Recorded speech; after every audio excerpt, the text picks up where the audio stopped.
अहमदनगर शहरातील तोफखाना पोलीस स्टेशनचे पोलीस निरीक्षक राकेश मानगावकर यांनी 1 कोटीचा गांजा पकडला होता। मात्र गांजा व्यवसायातील स्थानिक मुख्य सूत्रधार शोधण्यात गैरप्रकार झाल्याची मोठी चर्चा सुरू होती।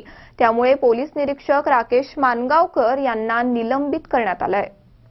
अहमदनगर शहरामधील तोफखाना पोलीस स्टेशनचे पोलीस निरीक्षक राकेश मानगावकर यांच्यावर निलंबनाचे आदेश रात्री पोलीस महानिरीक्षकांनी काढलेत। मानगावकर यांनी 7 जूनच्या रात्री 1 कोटीचा गांजा पकडला होता।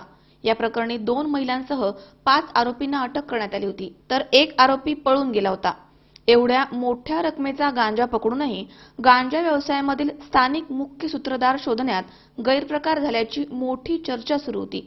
या प्रकरणी पोलिसांवर मोठी टीका होत असताना जिल्हा पोलीस अधीक्षक रंजन कुमार शर्मा यांनी राकेश मानगावकर यांच्या विरोधातील चौकशी अहवाल पोलीस महानिरीक्षकांकडे पाठवला होता। त्यावरती कारवाई करत महानिरीक्षकांनी पोलीस निरीक्षक मानगावकर यांच्यावरती निलंबनाची कारवाई केली आहे। गणेश राठोड, सी 24 तास, अहमदनगर।